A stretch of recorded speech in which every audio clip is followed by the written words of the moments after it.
introduction. They've been incredible numbers, actually, shockingly incredible. We've been negotiating in good faith with Democrat leaders in the House to extend relief payments. We're negotiating right now as we speak, and we'll see how that works out. But if Democrat leaders put partisan demands aside, we would reach an agreement very quickly. It would happen very quickly. In the meantime, my administration's exploring executive actions to provide protections against eviction. Eviction's a big problem, very unfair to a lot of people. It wasn't their fault that this virus came from a faraway land, as well as additional relief to those who are unemployed as a result of the virus. Very importantly, I'm also looking at a term-limited suspension of the payroll tax, something that has great support from many, many sides, especially some of our top economists and some people that we have great respect for. So we're looking at a suspension of the payroll tax. The Democrats are primarily interested in a $1 trillion bailout of the poorly run states. We have some states and cities, you know them all. We don't have to go through names, but they've been very poorly run over the years. And we can't go along with the bailout money. We're not going to go along with that, especially since it's not COVID related. Earlier today, I met with a great governor, Arizona Governor Doug Ducey. He's really done a fantastic job beyond even the COVID situation, which you've been reading about as it pertains to Arizona. A state that is a model for applying a science-based approach to the decreasing cases and hospitalizations without implementing a punishing lockdown. Arizona's record in reducing the spread of the virus while maintaining hospital capacity and allowing society to continue functioning and functioning very nicely, very successfully, is an example that shows how our path forward can work in other states. Arizona has a record, and a record really to be proud of. It's reduced the number of daily new cases by over 75%, cut the positivity rate in half, and reduced ER visits by 2/3, all the while keeping the economy functioning and functioning really well. When cases surged in June, the Vice President and Dr. Burke visited Arizona to consult with Governor Ducey. They had long consultations with Governor Ducey and his staff, and the Vice President has been in constant contact ever since. My administration is also collaborating with the state and local officials across the South and Midwest to provide similar guidance. We had a great relationship with the representatives in Arizona, and it's been such a successful endeavor. The federal government has supplied or delivered more than 400 million pieces of personal protective equipment to Arizona, along with nearly 70,000 vials of remdesivir. We've provided over $18 billion in economic support to Arizona, including more than $8.6 billion to support over 80,000 small businesses. So we really have been helping Arizona, and it's gotten tremendous results. Our goal is to protect the most vulnerable, increase recovery rates, you know that, and it's something so important, and prevent hospital overcrowding, all the while avoiding the kind of stringent lockdowns that would inflict substantial suffering. In this phase of the battle, we have the tools, resources, and knowledge to implement a targeted approach as we race to deliver a vaccine. And we are really working very hard on the vaccine, and I think they're doing a fantastic job. I've been meeting with officials of some of the greatest companies in the world, been meeting with scientists, and they're getting very close. If not there, they're getting very close. They're testing. Any proper analysis of infection control measures must take into account the short-term and long-term public health harms, including death caused by a far-reaching shutdown. When you shut down, you have many, many things that happen, from suicides to depression to drinking, alcohol problems to drug problems to problems with marriages. problems with marriages. That you have people confined to their house, their apartment, for long periods of time. You cause a lot of problems with that also. Instead, Arizona has adopted the following measures. The governor advised residents to aggressively social distance when possible and maintain strict hygiene. The state encouraged mask use in crowded public places, especially when social distancing is not possible. The governor also exercised his discretion to restrict capacity at indoor locations to limit the possibility of super spreading. It's a big thing. My administration surged treatments. We got them a lot of treatments and therapies to the state, including nearly 70,000 vials of remdesivir, enough to treat over 11,000 patients, and it's been very successful, I might add. My administration also delivered PPE and point-of-care testing to over 100 Arizona nursing homes. In total, the federal government has provided massive amounts of masks and equipments and gowns, and you know some of those numbers. But Arizona was a very big beneficiary, and they very much really appreciated it. More than 1,000 National Guard and medical personnel have also been deployed in Arizona, and they've really helped. They've been terrific, and I want to thank them. They have been brave and brilliant, combination of both. We also supported our tribal communities. The tribal communities were hit very, very hard. Governor Ducey and I personally delivered rapid testing systems to the Navajo Nation, which has been really in originally bad shape and now getting better and very, very quickly. The Navajo Nation now has one of the highest levels of testing per capita anywhere in the world. We really worked very hard on the tribal areas and in particular, in this case, the Navajo Nation. They've done incredibly well. Overall, Arizona has conducted over 1.1 million tests, more than the entire nations of Japan, Mexico, and Switzerland. Arizona's per capita testing is higher than Germany, South Korea, France, and Canada. And tribal governments in Arizona have received nearly $1.3 billion for the coronavirus relief fund. Meanwhile, outdoor dining, limited indoor dining, and most of the other businesses in Arizona have remained open and very vibrant. They're doing incredibly well. This is an approach, and it's an approach that's been incredibly successful. Arizona has been able to protect high-risk populations and quickly bring its outbreak under control without the need to impose overly punitive measures. Thanks to advances in treating the virus, the fatality rate across all age groups in Arizona is very low. Arizona's scientific and data-driven strategy also preserved hospital capacity, ensuring that those who need care were able to receive it and receive it immediately, very quickly. At the peak, approximately 15% of beds remained available statewide. That was at their peak, with roughly 20% of all occupied beds going to patients hospitalized for the virus. They kept other things going. They kept other forms of operations going. They kept elective surgery going. Did a really amazing job. Today, only 6% of the current hospitalizations in the state are related to the China virus. Arizona has also demonstrated success in protecting the state's African-American population. Only 5% of patients hospitalized were African-American, and African-Americans represent just 2% of all deaths from the virus. As it has worked to contain its outbreak, Arizona has also been formulating a plan to get children safely back to school as soon as possible. We want our schools open all over the country. We want our schools open. Arizona's worked very hard on this, and they're doing very well. The Department of Education is providing Arizona schools with $625 million. They're working very hard, and that's in conjunction with CARES funding. My administration is actively working with other states in the same way we worked with Arizona.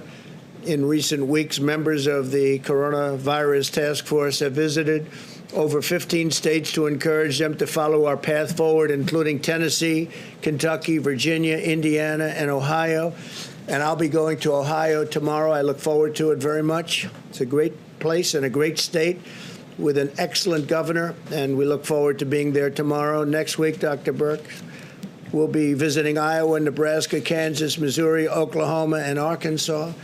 And also, I believe they're trying to get in West Virginia, a great place, a great state, and I'm sure that will happen because we'd like it to happen. They'd like to see her. So we're going to try very hard to get the doctor to West Virginia in addition to those states to deliver aggressive, tailored, and targeted guidance. The strategy we're taking to these states will protect those at highest risk while allowing others at a lower risk to safely resume work and school. If we do this successfully, it can be really something incredible because we're talking about a lot of states. We're talking about many, many states. It's really great to see also that Florida, we're coming down. It's coming down and pretty substantially in many locations. And even Miami is starting to come down. Miami was hit very hard. California, likewise, and Texas, likewise, coming down and really starting to be a substantial amount of reduction. It recognizes that prolonged lockdowns impose a wide range of serious public health threats, including higher levels of suicide, drug overdoses, and other significant health harms resulting from the depression that we talked about, social isolation, economic hardship. It's been very tough for those people that are put in a lockdown position for too long. Really has been a very tough and harmful situation for many people.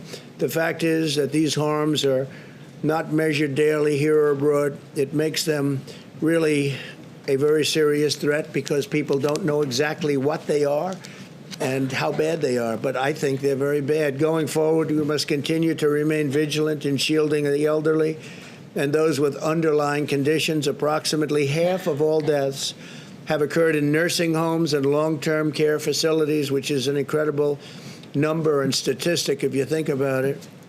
I also urge Americans to help us stop the spread of the virus, practice good hygiene, socially distance, avoid large crowds, and wear a mask where distancing is not possible. It's a patriotic thing to do.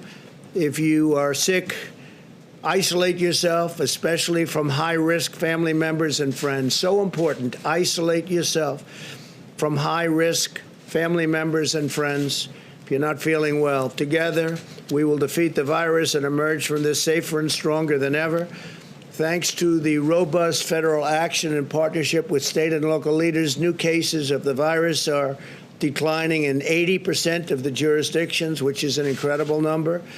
And the overall test positivity rate has declined by 8% since last week. 0 states have seen outbreaks get worse since yesterday, so 0 states. We're also continuing to make progress in the development of a vaccine. This is something so important. Also, therapeutics are on the front burner. We're having tremendous, I think we'll let you know very soon, I think long before the end of the year, we're having tremendous success on therapeutics and tremendous success on vaccines, and we're ready to deliver them literally as soon as they're okayed. This morning, my administration approved $1 billion for Johnson & Johnson, who's been working very hard, and they have something very special to manufacture and distribute 100 million doses of a China virus vaccine as soon as one is available. And again, we think that's going to be soon, and we think we're going to have the vaccines before the end of the year, maybe long before the end of the year. Finally, today, I'm pleased to announce that the Department of Justice has issued $35 million in grants to 73 organizations nationwide, providing assistance to human trafficking victims, a terrible thing. You think of human trafficking as being an ancient form of crime. It's not. Because of the internet, it's a very modern crime all over the world, not just here, all over the world, human trafficking. It's usually in women or women and children. But it's, again, because of the internet, it's a terrible situation, never been like this. And also survivors who face heightened dangers during the pandemic. It's actually increased during the pandemic. I guess some reasons are obvious and some reasons are less obvious, but human trafficking, we're working very, very strongly. The wall is up to 277 miles right now. and it's going up by the end of the year. It'll be largely finished shortly after the end of the year. And it's had a tremendous impact, a very positive impact on human trafficking, unbelievable impact, actually. My administration will never rest in our fight against the human trafficking. To me, it's one of the most horrific of crimes, and we work very hard on that. With that, we'll take some questions. Please. Two quick questions. Thank you, Mr. President. First of all, you said that voting by mail is an invitation to fraud. Could you lay out and tell us exactly where the evidence is right now that mail-in ballots in Nevada and other states will lead to widespread fraud? Well, if you read, even the Washington Post had a terrible story on mail-in, and the New York Times, and many newspapers have had terrible stories. You see them all over the internet. They've had some just horrible stories on mail-in ballots.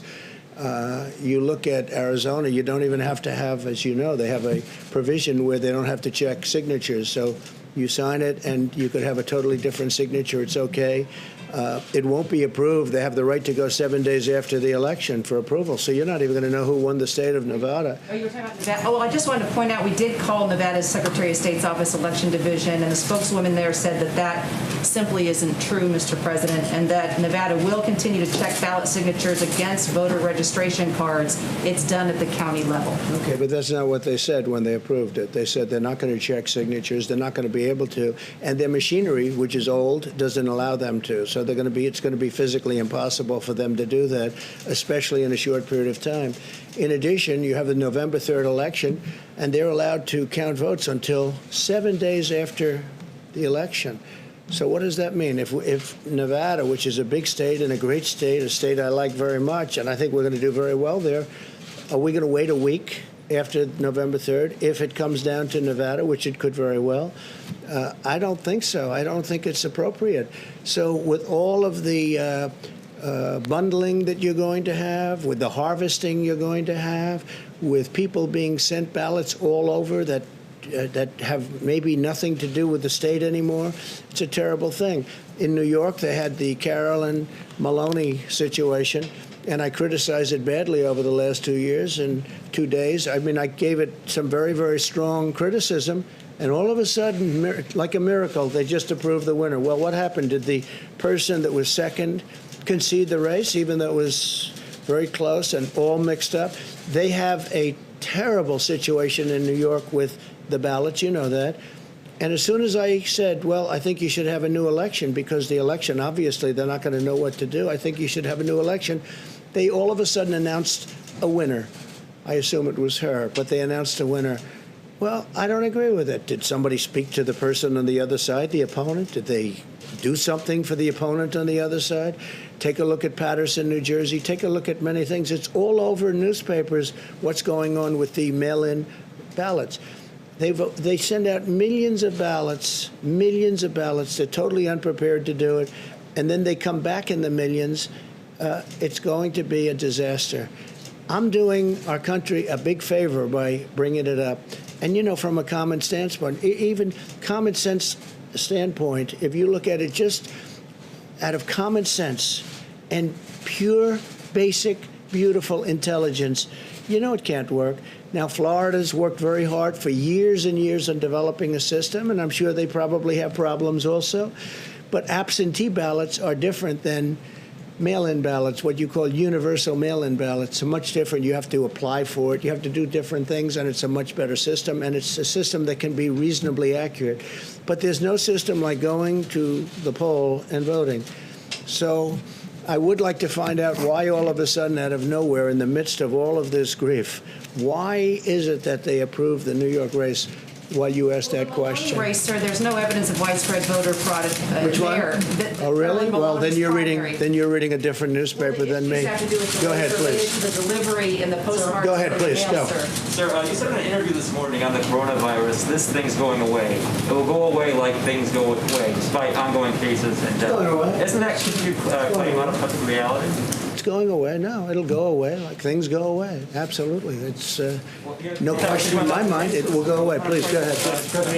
Hopefully sooner rather than later. Mr. President, you praised Governor Ducey's handling of the epidemic in his state. One of the things that he did was delay the start of public schools opening. Is that a model that governors in states experiencing hotspots should do as the beginning of school does correct? Well, I'd like to see the schools open. I think many of the schools, most of the schools will be open. I can say that Republican areas want to see them open, and the Democrats probably want to keep them closed until after November 3rd because they think it's good for them politically. I actually don't think it's good for them politically.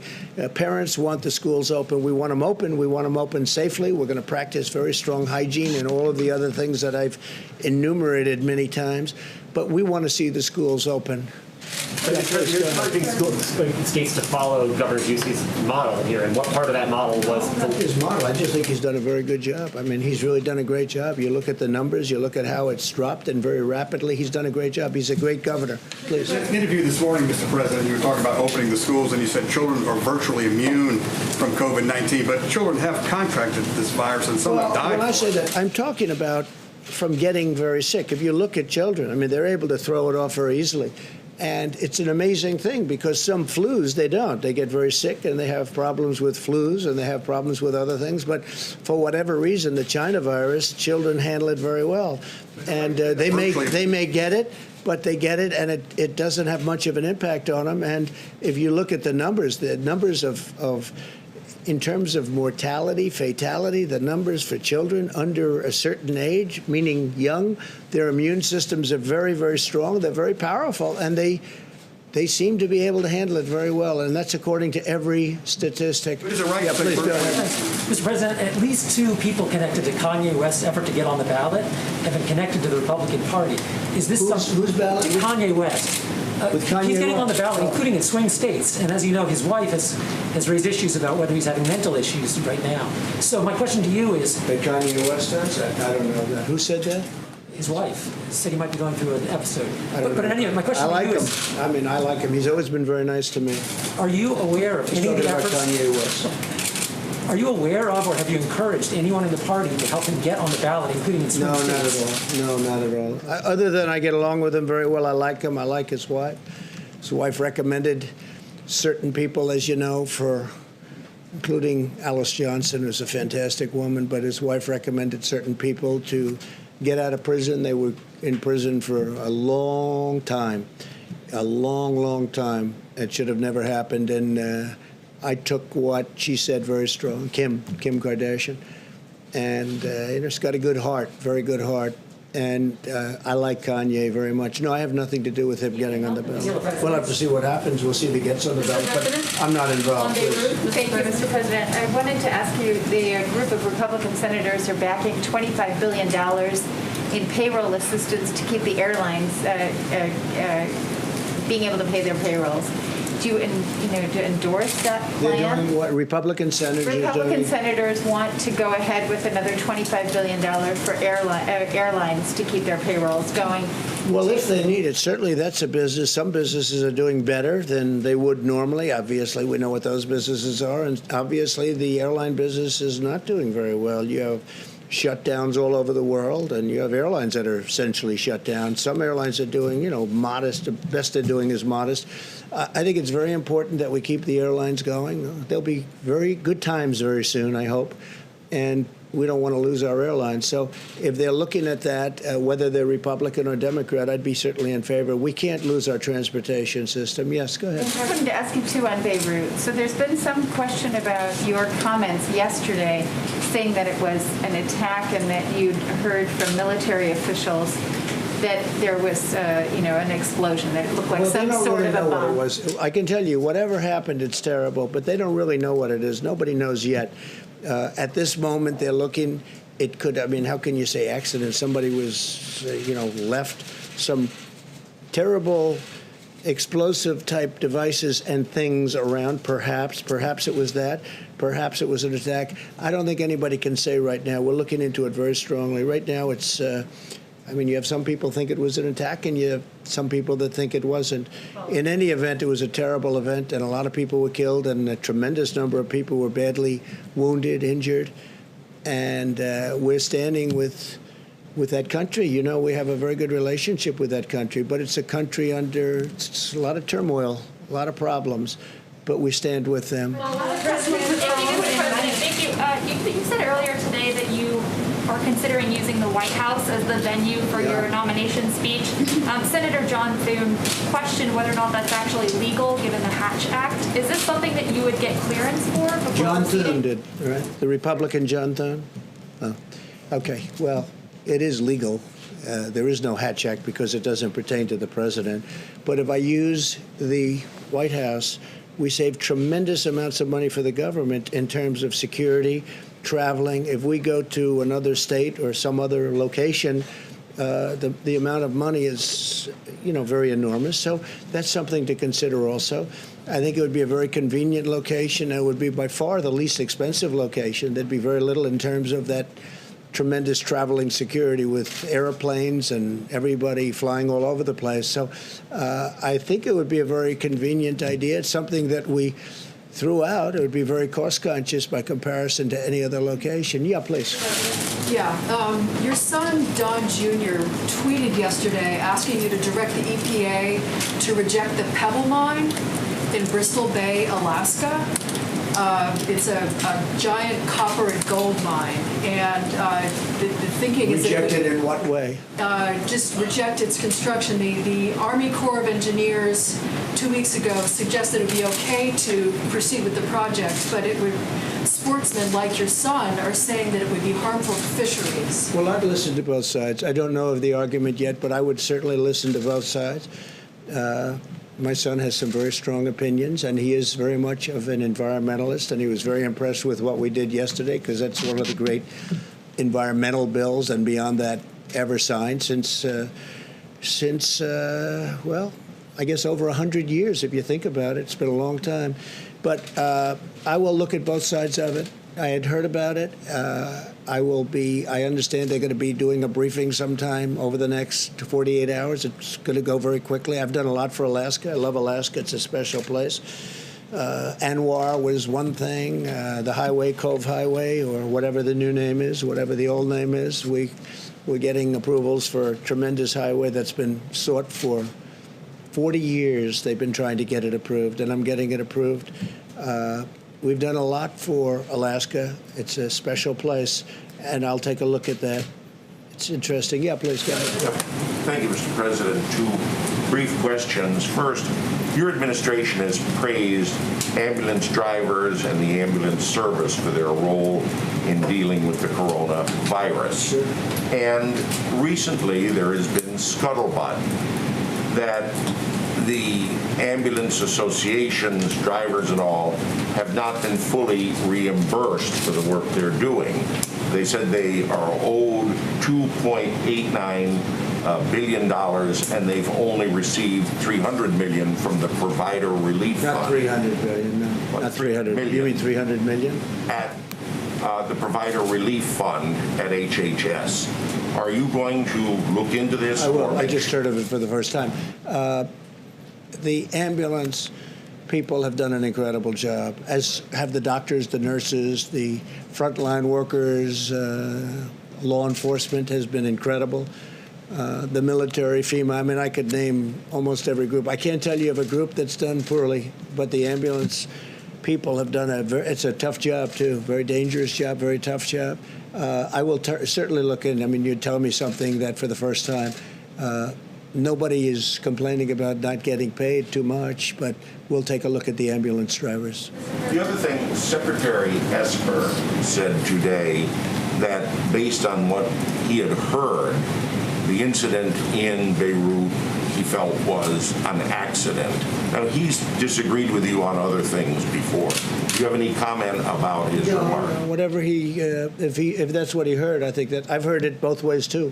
I've heard accent, I've heard, explosives, and obviously it must have been some form of explosives. But whether it was a bomb intentionally set off, it ended up being a bomb. But no, I've heard it both ways. It could have been an accident, and it could have also been something that was very offensive, and I wouldn't be very happy with that.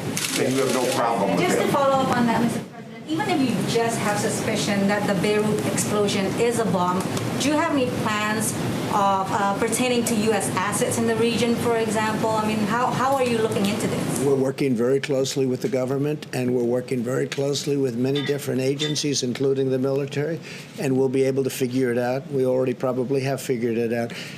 Thank you very much, everybody. Thank you. Mr. President, what did you mean when you said it is what it is about 1,000 Americans dying a day?